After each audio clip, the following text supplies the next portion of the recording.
18. Orla's mum is laying new tiles on the kitchen floor. The area of each square tile is 625 centimetres square. She can fit exactly 20 tiles along the length of the floor and 15 along the width. C. What is the area of the kitchen in square metres? Let's consider the kitchen and its dimensions. We know then that Orla's mum can fit 20 tiles along the length of the kitchen floor and 15 tiles along the width. So let's work out how many tiles she can lay all together. She can lay 20 along the length and 15 along the width. 20 times 15 can be calculated by saying 2 times 15 is 30, so 20 times 15 is therefore 300. This means that she needs a total of 300 tiles, and we know that each tile has an area of 625 centimetres square. So to calculate the entire area in centimetres, we can take the number of tiles, which is 300, and we can multiply it by the area of each one of those tiles, 625. We can begin by first of all multiplying 300 by 600. Think about the place value you would use to calculate this. 3 times 6 would be 18, 30 times 6 would be 180, 300 times 6 would be 1,800, 300 times 60 would be 18,000, so 300 times 600 is therefore 180,000. Now we're going to do the same thing again, but this time 300 times 20.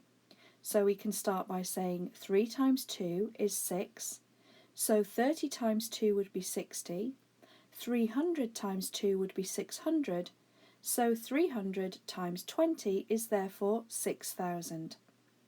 Now we can calculate 300 multiplied by 5.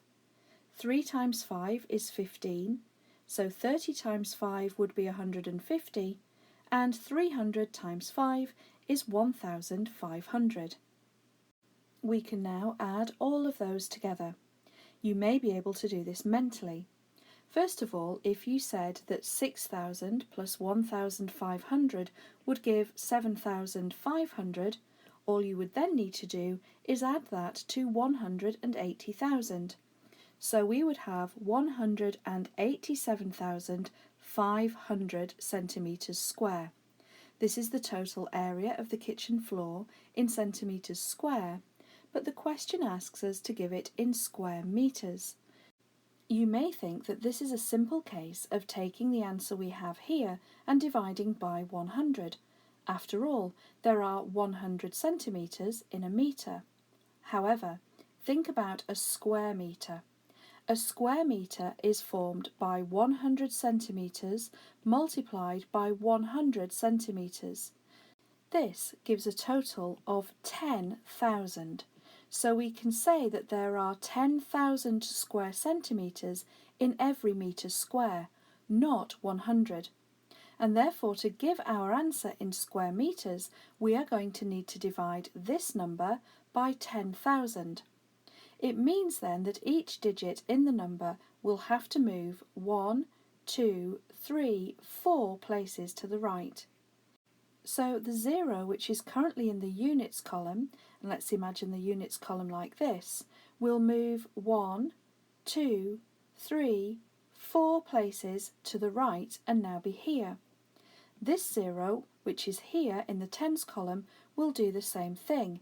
It will move 1, 2, 3, 4 places to the right and will now be here. The 5, which is in the hundreds column, like this, will also do the same thing.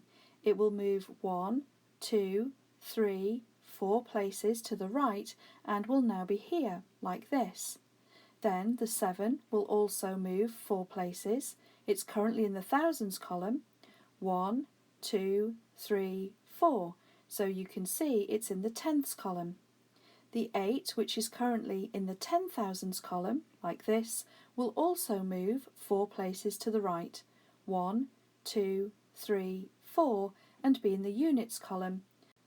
And then finally the 1, which is currently in the hundreds thousands column like this, will also move 1, 2, 3, 4 places and be here like this.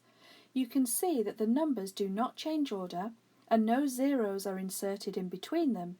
They do in fact stay linked in this order, but the entire number moves 4 place value digits to the right, meaning that 187,500 centimetres square now becomes 18.75 square metres. We can give this as the answer to the question. The kitchen has an area of 18.75 metres square.